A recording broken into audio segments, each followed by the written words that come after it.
Saludos amigos oyentes, por la gracia de Dios nos encontramos nueva vez en su espacio Más cerca estoy. Qué bueno que podemos encontrarnos en este momento para compartir el mensaje de la palabra y sobre todo en esta edición especial de los domingos respondiendo las inquietudes, las preguntas, esos grandes interrogantes que a veces asaltan al estudiante de la Biblia y que la respuesta oportuna puede traernos paz, seguridad y sobre todo fortalecer nuestra fe.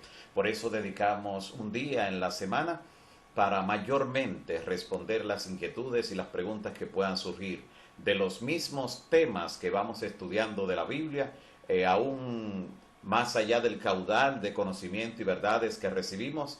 También se despiertan en nuestra mente ciertas inquietudes, ciertos interrogantes, porque Dios nos ha creado así, con un anhelo de conocer más, de saber más. Incluso un día estaremos en la escuela del más allá, donde el gran maestro será el mismo Cristo. Le agradezco que en esta hora estén conectados y listos para compartir el contenido de hoy en Más cerca estoy. Hoy estaremos orando en nuestra primera oración por las siguientes personas. Estaremos orando por Yonaira Severino. También estaremos orando por Claribel Fernández, de igual manera por Clarisa Lenzi. También oraremos por Giancarlos y Gianlucas, quienes solicitan la oración desde Italia. También vamos a estar orando por Luis Casilla, también por Giuliani Ferreras.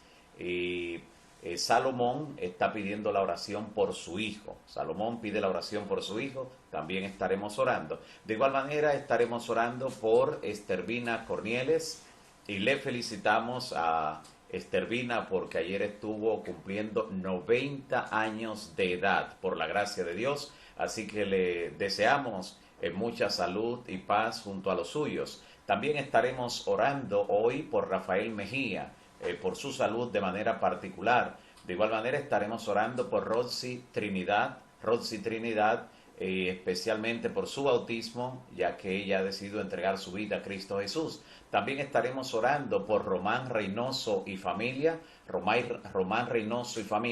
De igual manera estaremos orando por la sobrina del hermano Nadel Yapor, que van a operar, será intervenida quirúrgicamente, así que estaremos orando de manera especial por ella. También estaremos orando por las siguientes personas.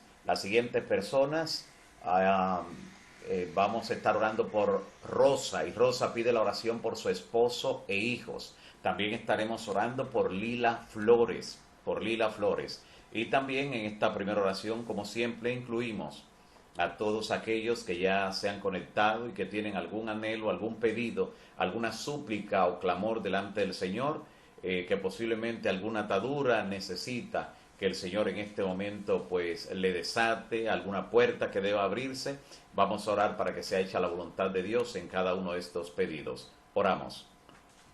Padre Celestial que estás en los cielos, gracias por la bendición que tenemos de clamar a ti y saber que tú nos escuchas. Gracias también te damos, Señor, porque te inclinas desde tu trono para escuchar cada pedido en esta hora. Te ruego, Señor, que asistas a cada persona que con fe ha pedido la oración en su favor, en favor de familiares, en favor de sus hijos, en favor de personas que están atravesando por situaciones de salud delicada. También te rogamos, Señor, por aquellas personas que han tenido en estos días la oportunidad de cumplir un año más de vida, que tú le sigas añadiendo salud, Señor, con el tiempo que le has permitido vivir en su paso por este mundo, y si es tu voluntad, que puedan verte venir en gloria. También, Señor, te quiero rogar por cada familia representada en cada persona que se ha conectado en esta hora, con este espacio, con este estudio de tu palabra. Al abrir tu palabra, abre nuestro entendimiento para comprender tu verdad, y al dar respuesta a cada inquietud que surja, Señor, queremos ser guiados también con tu Santo Espíritu. En el nombre de Jesús. Amén. Amén. Gracias, amigos y hermanos, por estar allí. estaremos compartiendo el mensaje de la palabra de Dios en esta hora y dando respuesta a las inquietudes especiales que nos han hecho llegar. Antes de iniciar con las preguntas, queremos que nos acompañen al capítulo 5 del libro del profeta Isaías. Isaías capítulo 5.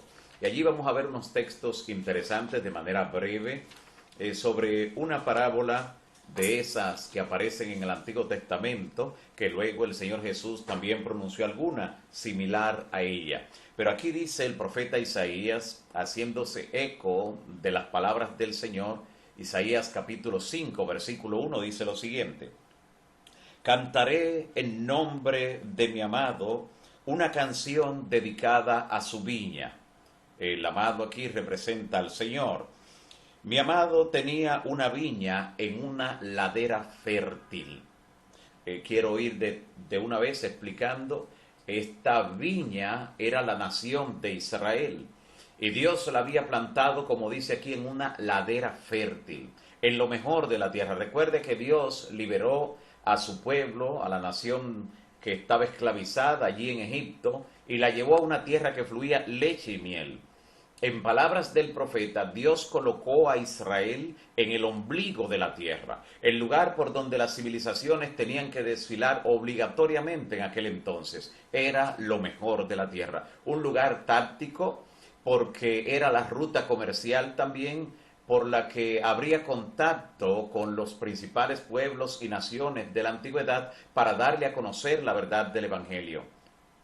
La había colocado en una ladera fértil. Cuando se planta una viña o cualquier otro tipo de sembrado en una ladera fértil, las condiciones son muy favorables desde el punto de vista del relieve y del terreno ahí donde está ubicado, porque la ladera es la parte inferior de la montaña que a uno de sus lados recibe el aluvión por escorrentía de los nutrientes que se lavan por erosión de la parte superior de la montaña y se acumulan justamente allí en la ladera. Por eso habla de una ladera fértil.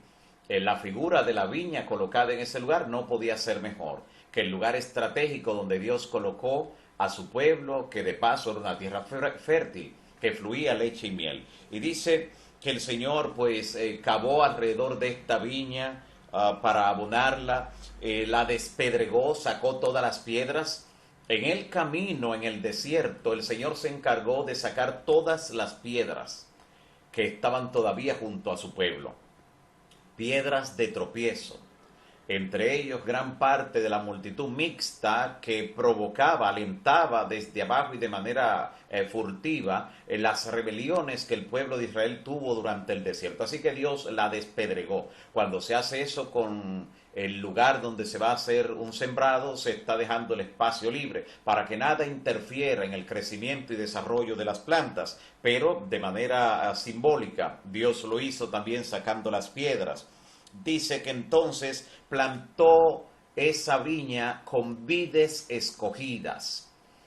Las plantitas, los espolones, los tallos, lo que sembró allí el Señor fue de lo mejor.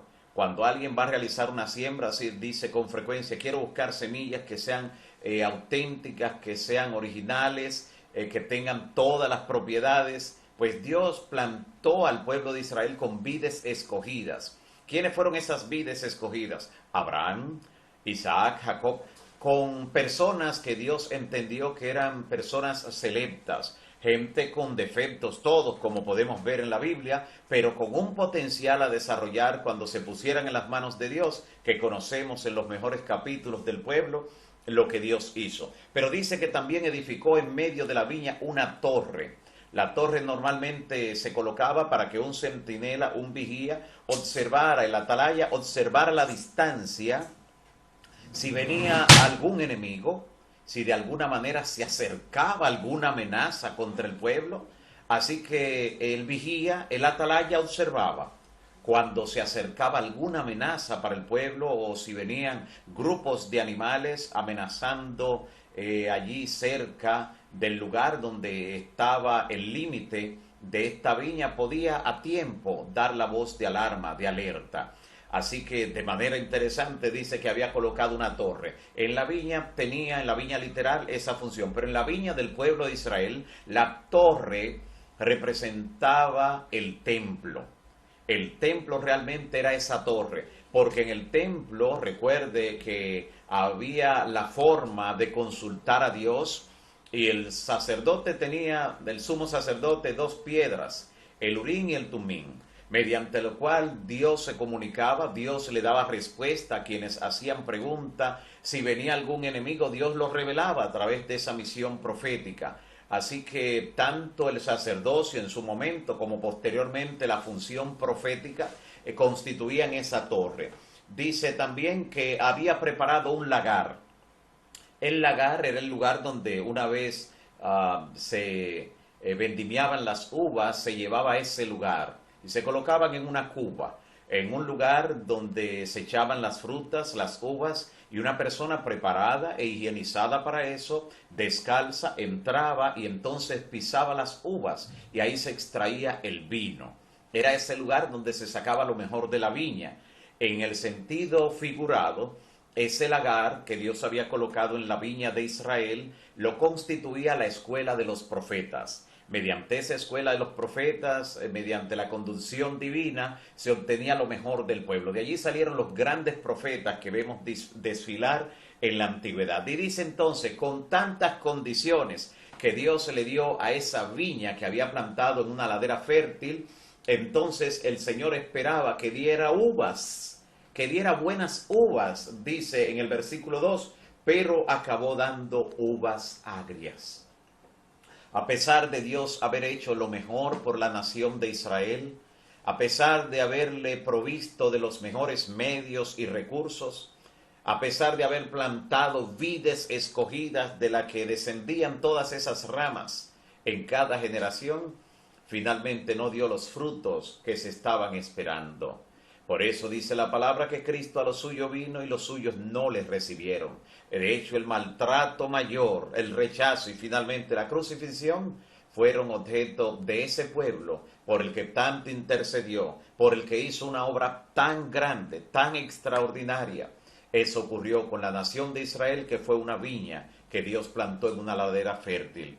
Pero Dios ha plantado a su pueblo también en esta parte final de la historia como una viña en lo mejor de la tierra, con vides escogidas. Los padres, los pioneros, los fundadores de este movimiento, del pueblo de Israel moderno, del pueblo remanente de Dios en el tiempo del fin. Y Dios le ha provisto de todos los medios. Él le ha dado una torre, le ha dado un profeta, le ha dado también ese lagar, el lugar donde se puede cosechar lo mejor, sacar lo mejor del pueblo. Y Dios le ha dado la mayor cantidad de verdad revelada desde los días apostólicos. Con semejantes oportunidades, Dios espera que su pueblo, como viña, dé los mejores frutos y que no ocurra lo mismo que ocurrió con la viña en la antigüedad, que dio uvas agrias. Este no es un trabajo corporativo, es un trabajo individual. Cada uno, como planta del Señor, debe proponerse en su corazón dar los mejores frutos que glorifiquen al Señor. Si cada uno en forma individual lo hace, de manera colectiva, como la viña del Señor, también estaremos dando buenos frutos. Que tú seas parte de esas plantas del Señor que den buenos frutos, amigo y hermano.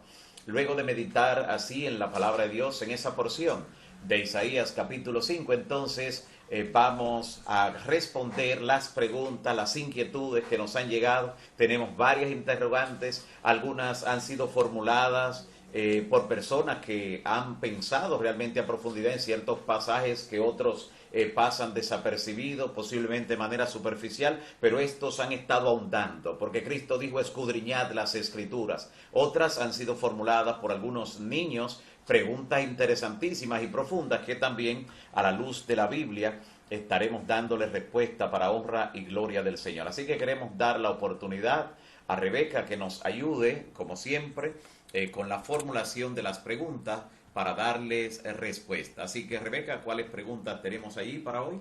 Adelante. Preguntan por WhatsApp. El juicio investigador ¿qué, en el juicio investigador, qué es lo que Dios juzga? ¿Mi vida completa? ¿Y qué pasa si mi nombre es llamado en el momento que estoy en pecado? Muy buena pregunta, muy buena pregunta. ¿Qué cosa juzga Dios en el juicio investigador? En el juicio investigador Dios trae toda obra a juicio. Eso es lo que nos dice la Biblia en el libro de Eclesiastés, capítulo 12, versículos 13 y 14. Dice, teme a Dios y guarda sus mandamientos, porque esto es el todo del hombre, porque Dios traerá toda obra a juicio, el cual se hará sobre toda cosa encubierta, incluso sea buena o sea mala, o sea, es todo. Pero recuerda que lo que el Señor hizo con Belsasar en el capítulo 5 de Daniel es muy revelador. El Señor le dijo, pesado ha sido en balanza. El Señor no le dijo, mira, te atrapé haciendo lo malo. Así que con esto estoy dando respuesta a tu segunda pregunta, mi amigo y hermano. O sea, de si Dios te sorprende cuando tu nombre se ha llamado en juicio, en pecado. No. Dios lo que hace es que te ha pesado en balanza. Dios no está esperando que alguien posiblemente esté en algo malo, o Dios lo ha puesto al azar, y por más dedicación de la persona, su entrega a Dios, su conexión con Jesús, y que justamente en un momento cuando esté desconectado o haya fallado, allí llamen su nombre, no.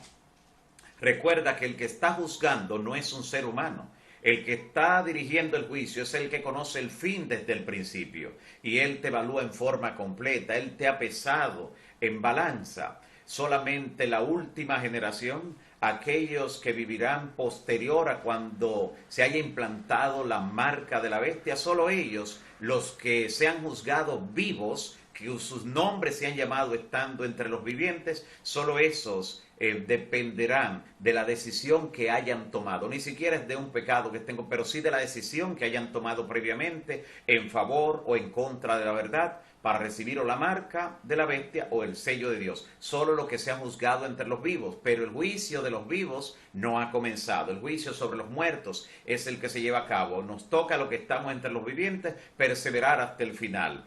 Y esperar en Dios que si nos toca ser de aquellos que se han juzgado estando vivos en esa última generación, que hayamos tomado la decisión correcta cuando venga la última prueba, el examen final, que es realmente cuando se implante lo que tiene que ver con la marca, y nosotros debemos mantenernos fieles al sello o la señal de Dios. Veamos qué nos dice la próxima pregunta que tenemos. Rocío, por WhatsApp, pregunta, ¿puede aclarar el texto de Mateo 4:1? Muy bien, vamos a leerlo. Vamos a leerlo. Mateo capítulo 4 en el versículo 1. Es interesante ir al texto mismo para entender lo que nos está diciendo antes de elaborar algún tipo de respuesta. Mateo capítulo 4 en el versículo 1 dice lo siguiente. Luego el Espíritu, refiriéndose al Espíritu Santo, por eso son las versiones que no dicen Espíritu Santo, tienen la palabra Espíritu con mayúscula. Luego el Espíritu llevó a Jesús al desierto, donde el diablo lo habría de tentar. Y después de ayunar 40 días y 40 noches, tuvo hambre. Así que aquí está hablando acerca de que el Espíritu guió a Jesús al desierto, donde habría de ser tentado. Algunas personas piensan cuando leen este texto, posiblemente sea la inquietud de nuestra hermana, piensan que por qué el Espíritu Santo lo llevó a la tentación. Y no es que el Espíritu Santo le haya llevado a la tentación. Tan pronto Jesús fue bautizado para iniciar su ministerio terrenal, inmediatamente el enemigo estaba listo, esperándolo para tentarlo. Lo que el Espíritu Santo hizo fue escoger el escenario donde ocurriría la tentación. Y seleccionó el escenario donde Cristo habría de glorificar al Padre mediante la derrota que le propinó al enemigo. En un desierto. ¿Por qué en un desierto? Recuerda que nuestros primeros padres tuvieron una oportunidad maravillosa en un jardín rodeado de todo tipo de frutas, y la prueba estaba en una sola. Pues ahora Cristo fue llevado por el Espíritu al desierto para demostrar que aún en las condiciones más adversas, aún teniendo todo en contra, donde no había posibilidad, después de haber ayunado 40 días y 40 noches, de encontrar pan por sí mismo, allí se le apareció el tentador para tentarlo en forma cruel. Así que lo que el Espíritu Santo hizo fue escoger el escenario. Y es una enseñanza muy grande para nosotros. Con frecuencia, cuando no estamos en el lugar que Dios quiere, en el momento indicado, somos asaltados por la tentación y muchas veces somos vencidos, porque debemos estar en el lugar que Dios quiere, en el momento que Él lo ha requerido. Y es allí donde el Espíritu nos dará la victoria, porque es el Espíritu el que tiene que escoger el escenario, así como lo escogió para el Señor Jesús. Pero la tentación vino del tentador y vendría como quiera sobre el Señor Jesús, solo que el Espíritu seleccionó el escenario donde habría de ocurrir esta tentación. Vayamos a la próxima pregunta, así que vamos a pedir a Rebeca que nos formule esta próxima pregunta. ¿Qué nos dice? Félix Núñez pregunta, algunas personas dicen que los 1000 años no son para la iglesia, sino que es para una parte de Israel que necesita arrepentimiento y que en esos 1000 años el Señor estará con ellos aquí en la tierra para convencerlos. ¿Qué dice usted? Muy bien, gracias. Gracias por la pregunta. Es interesante el hecho de que tantas personas crean tantas cosas diferentes, habiendo un solo texto bíblico que expresa la realidad de lo que va a ocurrir durante el milenio, durante los 1000 años. Cuando Cristo venga, lo que dice la palabra en Primera Tesalonicenses, en el capítulo 4, Primera Tesalonicenses capítulo 4, versículo 16, Primera Tesalonicenses 4:16 dice, porque el mismo Señor, con voz de mando, con voz de arcángel y con trompeta de Dios, descenderá del cielo, y los muertos en Cristo resucitarán primero. Luego nosotros, los que vivamos, los que habremos quedado, seremos arrebatados juntamente con ellos, con los que resuciten, para recibir al Señor en el aire, y así estaremos para siempre con el Señor. Cristo ni siquiera ha de pisar la tierra. La recensión será en el aire, tanto de los que resuciten como de los que seamos arrebatados para ir con Él.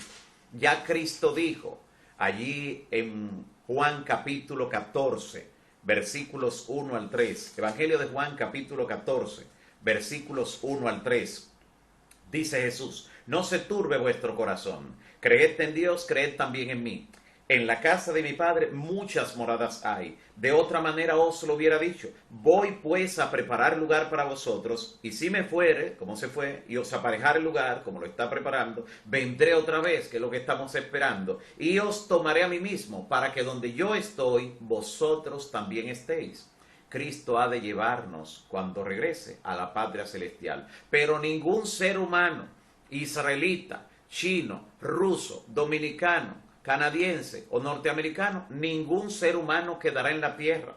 Cuando Cristo venga, la palabra de Dios expresa cómo vendrá. Mira, por ejemplo, lo que dice Salmo 53. Salmo 53 dice la palabra, vendrá nuestro Dios y no callará, fuego consumirá delante de él. ¿Quién podrá mantenerse en pie? Solamente los redimidos del Señor. El fuego consumirá delante de él. Salmo 53. Pero no solo eso. Mira lo que dice también Primera Tesalonicenses, capítulo 5. Primera Tesalonicenses, capítulo 5, versículo 2 al 4. Dice, pero vosotros sabéis perfectamente que el día del Señor vendrá así como ladrón en la noche, que cuando digan paz y seguridad, entonces vendrá sobre ellos destrucción de repente, como dolor y a mujer encinta, y no escaparán.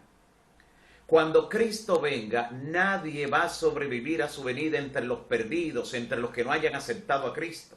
Aquellos que enseñan que Dios tiene un evangelio para Israel y otro para los gentiles están dividiendo la Biblia. Dios salva a la humanidad de una sola forma. Dios no tiene varias formas de salvar a la humanidad.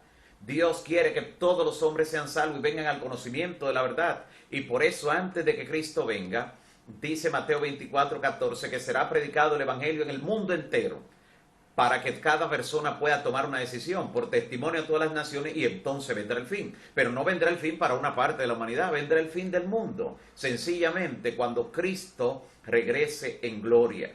Los que creen que de alguna manera Israel como nación tendrá otra oportunidad después que Cristo venga, están haciendo una diferenciación entre lo que es la forma en que Dios salva a los seres humanos. Dios no hace acepción de personas, dice el libro de Hechos en el capítulo 10, sino que de toda nación. El que le teme en cada nación, Él se agrada de él. Y ya el Israel de Dios ya no es el que lo es exteriormente, sino el que lo es en el corazón.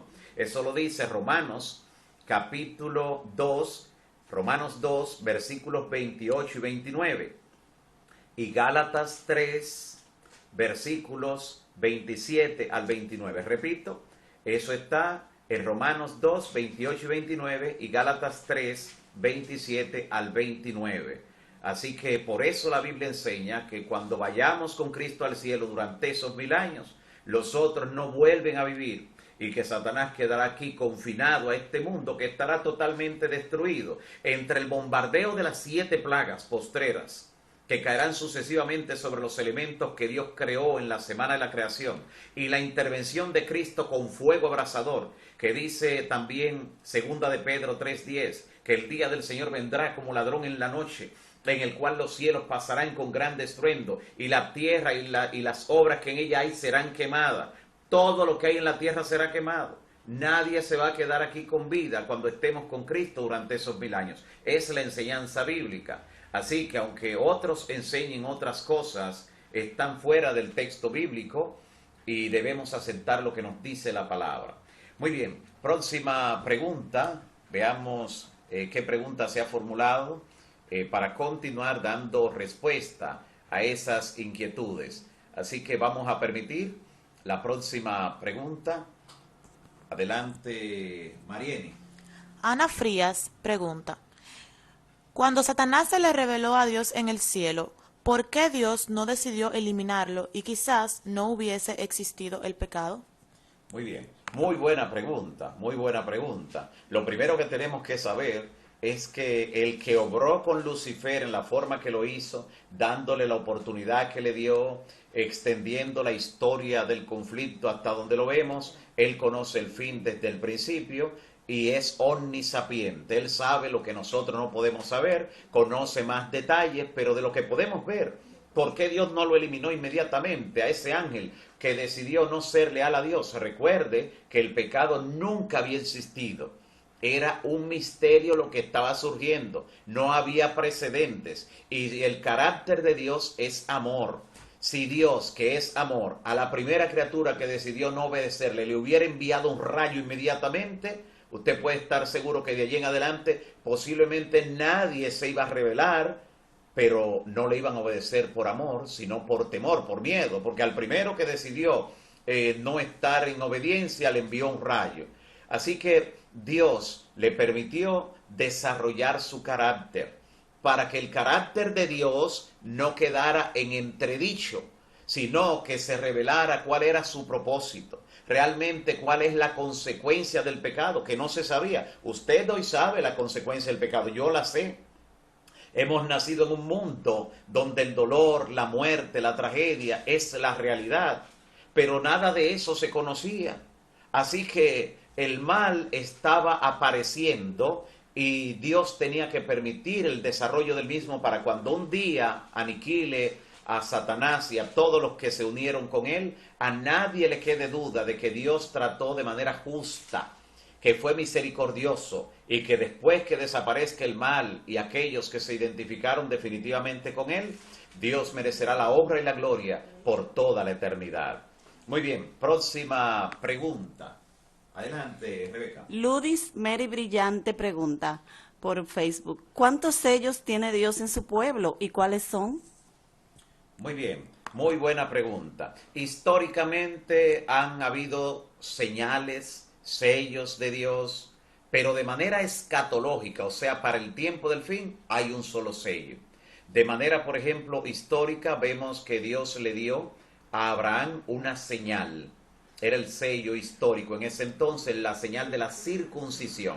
El que quería formar parte del pueblo de Dios en la antigüedad tenía que circuncidarse, era la señal visible. Claro, antes tenía la persona que tener una convicción en su corazón, y esa convicción la pone el Espíritu Santo. Por eso vamos a ver que el Espíritu Santo está presente en cada episodio donde ha habido un sello visible. Pero el Espíritu Santo es el que produce la obra en el corazón, que da como resultado que el que la obedezca entonces pues pueda mostrarse como alguien que tiene la señal, que tiene el sello. Así que el Espíritu convence a alguien de aceptar la salvación, aceptar pertenecer al pueblo, y la persona se circuncidaba. Luego encontramos el pueblo que fue liberado de Egipto, por ejemplo, que el que fue convencido en su corazón del mandato de Dios de salir de Egipto, de sacrificar un cordero, colocaba una señal en la puerta, una señal de sangre en el dintel y en los postes, pero el Espíritu Santo los convencía. Aquel que no fue convencido no colocó la sangre, la señal visible. De la misma manera, el sello escatológico de Dios tiene que ver con el verdadero día de reposo, que está en oposición al falso día de reposo. Y entonces el Espíritu Santo, que nos dice Pablo en Efesios 4:30, con el cual hemos sido sellados para el día de la redención, es el que convence a la persona de ser un obediente a los mandamientos de Dios, como dice Apocalipsis 14 en el versículo 12. Muy bien, pasamos a la próxima pregunta. Este es el momento de los niños que tienen algunas preguntas. Así que vamos a escuchar en primer lugar a un niño que nos escribe desde España. Envió el audio. Envió el audio, sí. Adelante, Ajá. desde España, adelante.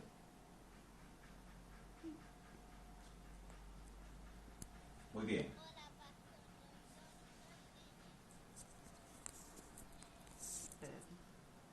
Bien, están ubicándolo. Vamos a ver. Hola, Pastor Rondón, soy Deyer desde España. Quiero saber si los dinosaurios han entrado en la arca de Noé. Muy bien, muy buena pregunta que hace este niño. Gracias por formular esa pregunta y esa inquietud, es muy interesante. Se ve que realmente ha estado analizando el mundo natural y pensando y relacionando con lo que ocurrió en el diluvio. Al menos la mitad o un poco más de la mitad de los dinosaurios que existieron pudo haber entrado en el arca, porque recuerda que Noé tomó de las especies que habían para conservarla. No todos los dinosaurios tenían el tamaño que vemos hoy en día en los museos, en las películas que se hacen con referencia a ello. No, hay muchas cantidades de dinosaurios, muchas variedades que eran más pequeños y que pudieron haber sido conservados en el arca. Algunos de esos grandes que vemos hoy sus fósiles expuestos en algunos museos fueron producto de algún tipo de cruce, de algún tipo de actividad genética que hicieron los antediluvianos, que no eran personas arcaicas ni personas picapiedra. Esa primera generación que vivió antes del diluvio tenía un intelecto, una mente muy desarrollada, porque no hacía mucho que habían salido de las manos del Creador. Pero toda esa capacidad, dice el libro del Génesis en los primeros capítulos, que era utilizada por ellos solamente de continuo al mal. Así que produjeron algunos cruces, algún tipo de producciones genéticas en ese sentido que aumentaron la ferocidad de estos animales y también el tamaño. Pero aquellos que fueron parte de la creación original de Dios, aquellos que tenían tamaños normales, sí pudieron conservarse muy bien en el arca. Sin embargo, la razón de que no lo veamos hoy en día, pues indica claramente que fueron de las especies que se extinguieron posterior al momento que se salió del arca. De paso, los estudiosos estiman que más de un 70% de las especies de animales y de las especies también de plantas desaparecieron en ocasión del diluvio. Sabemos que sí, los grandes monstruos, así como vemos esos grandes dinosaurios en los fósiles que se presentan y en los huevos que también se han desenterrado, hace aproximadamente unos 20 años pude tener la porción de un huevo de dinosaurio en mis manos en una actividad geológica. Y esta gran cantidad desapareció, fue producto del diluvio.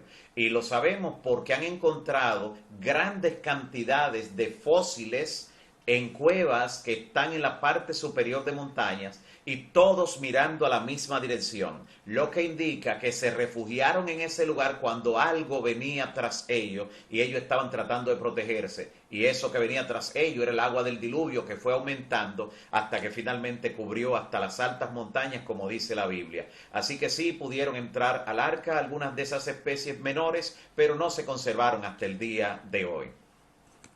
Próxima pregunta. Seguimos con los niños. Samuel Elías en Santo Domingo pregunta.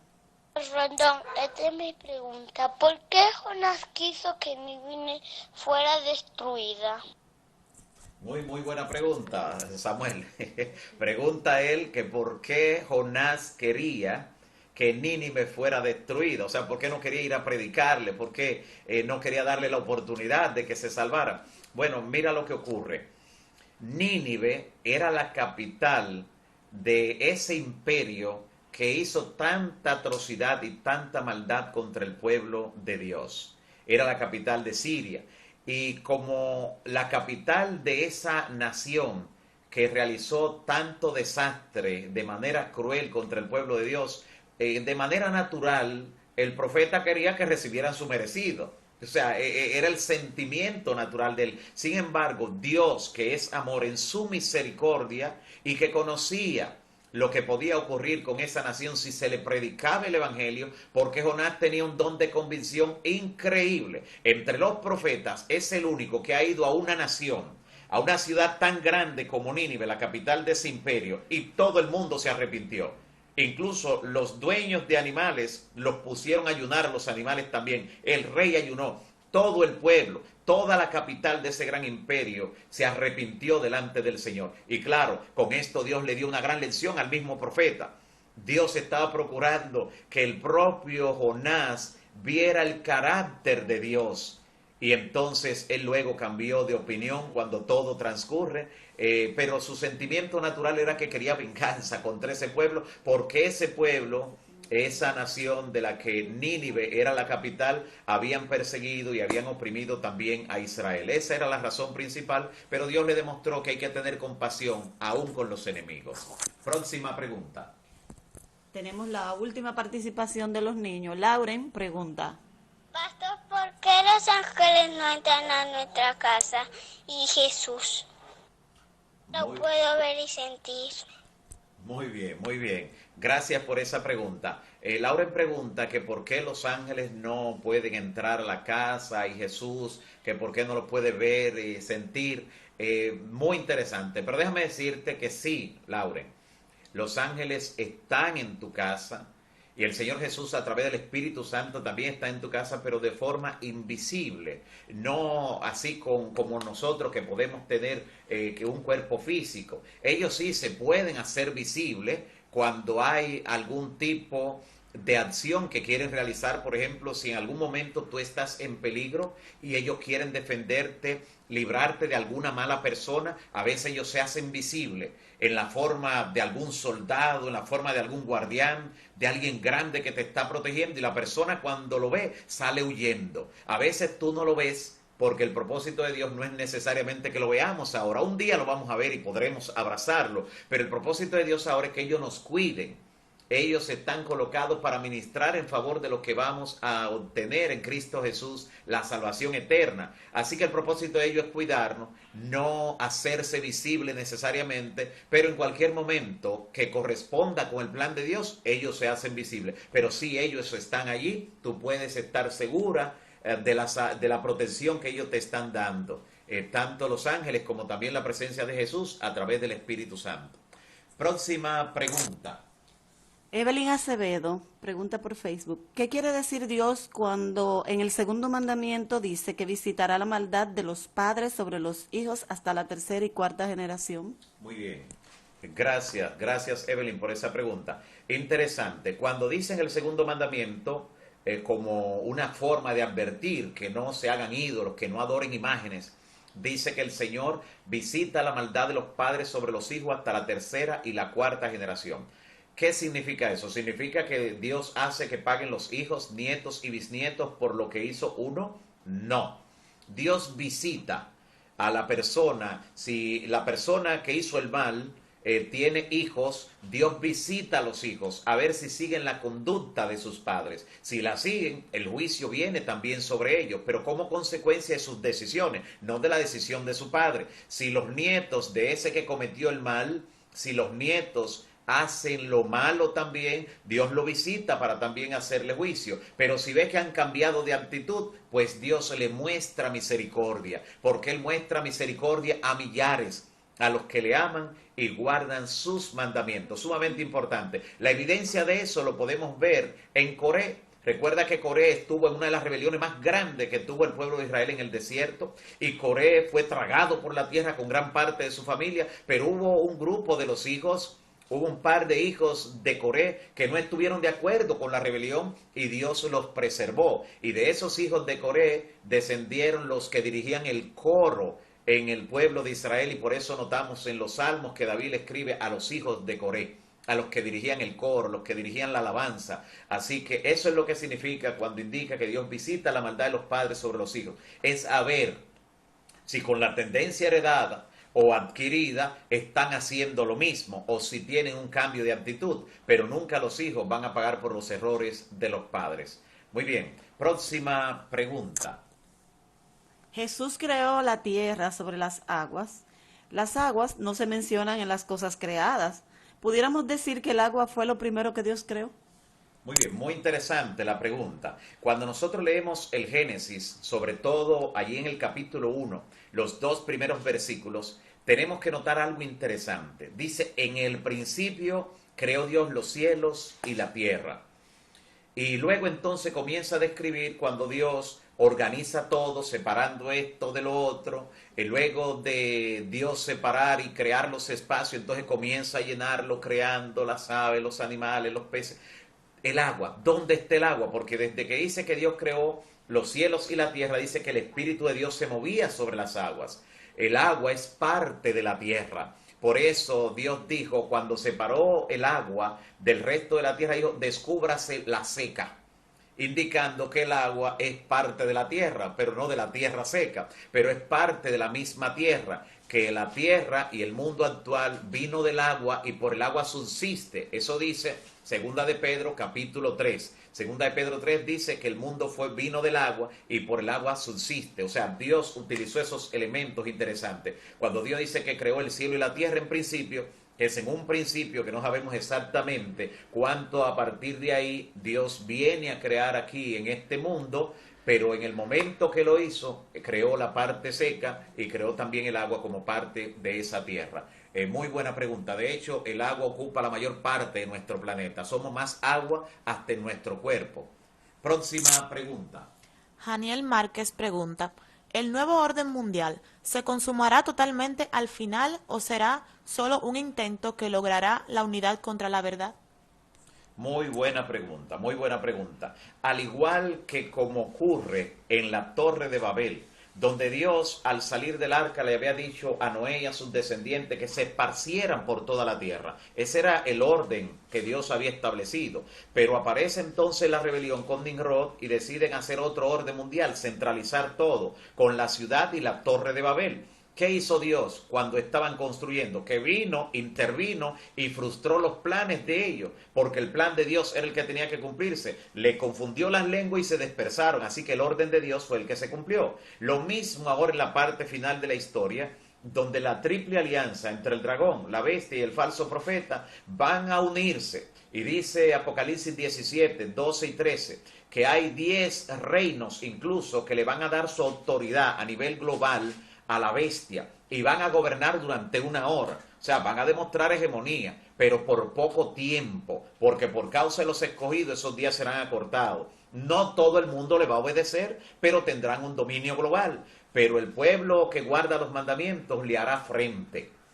Sin embargo, todo el resto del mundo le va a obedecer. Es lo que dice Apocalipsis 13, que toda la tierra se maravillará en pos de la bestia y tendrán autoridad en el mundo, en lo religioso, para obligar a adorar a la bestia, a recibir el nombre, el número y la marca. Tendrán autoridad comercial porque podrán prohibir comprar y vender en el mundo entero. Tendrán autoridad política porque podrán dictar leyes, incluso el decreto de muerte que dice hará matar al que no la adore, por lo menos eso intentarán, pero Dios intervendrá para defender a sus hijos. Así que ese nuevo orden que será creado por la triple alianza durará poco, es lo que nos dice la Biblia, pero tendrá un periodo corto, pero tendrá un periodo de hegemonía en el futuro. Próxima pregunta.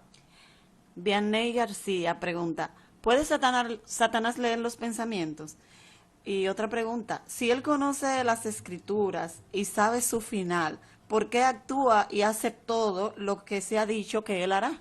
Muy bien, dos preguntas en una. Vámonos con la primera. Si Satanás conoce nuestros pensamientos, no.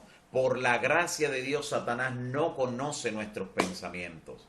Y ese es un punto a nuestro favor en la lucha contra el mal, contra la tentación. Sin embargo, el enemigo conoce la humanidad ya por casi 6.000 años y eso hace que su experiencia tratando con el ser humano, tentándolo, probando, prueba, error, pues esto hace que en su experiencia él a veces pueda deducir.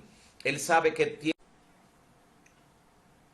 Muy bien, estábamos justamente hablando acerca de que no podemos impedir que los malos pensamientos lleguen, pero sí podemos reprenderlos cuando llegan. Podemos pedir a Dios, clamarle a Él para que desaloje esos pensamientos de nuestra mente. Porque el enemigo, aunque no conoce nuestros pensamientos, pero sabe qué cosa mostrarnos, qué cosa pues hacer que escuchemos para despertar lo que Él sabe que como condición natural del ser humano con frecuencia se suscita. Pero Él no conoce de manera precisa y exacta nuestros pensamientos por la gracia de Dios. Y la otra pregunta que fue formulada allí mismo es, si Satanás conoce toda la Escritura, porque Él la conoce. Dice en Juan 8:44 que Él no ha permanecido en la verdad, pero Él conoce la verdad. Como muchas personas que conocen la verdad, pero no han permanecido, están en la misma condición del enemigo.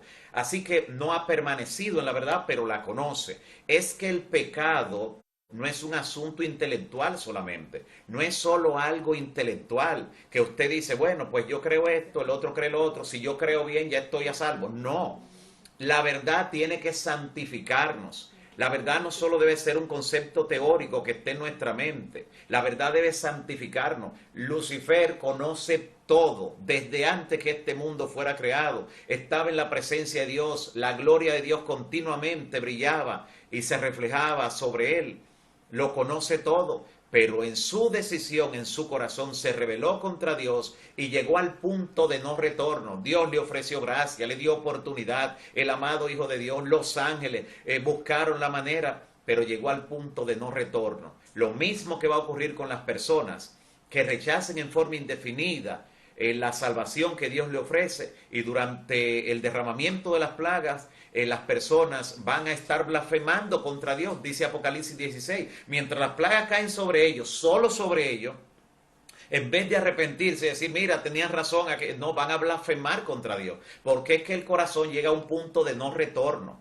A eso llega el ser humano. Por eso es que en Jeremías 17:9 dice que engañoso es el corazón y perverso más que todas las cosas. ¿Quién lo conocerá? Por eso el llamado de Dios dice que si oyereis hoy su voz, no endurezcáis vuestros corazones. Porque así como Lucifer llegó al punto de no retorno, que aún sabiéndolo todo teóricamente, como quiera sigue luchando contra Dios, lo mismo ocurre con el ser humano, que aún conociéndolo todo, si no acepta la verdad, si no permanece en la verdad, si la verdad no lo santifica, entonces estará contra Dios hasta el mismo momento final. Lamentablemente, toda la teoría de la verdad la conoce el enemigo, como mucha gente que está en el mundo y que ahora lucha contra la verdad, aún teniendo el conocimiento teórico, porque no basta el conocimiento teórico. La salvación es un asunto espiritual, no intelectual. Muy bien, próxima pregunta, estamos ya arribando al final. A ver la próxima pregunta. Braulio Florian en Facebook.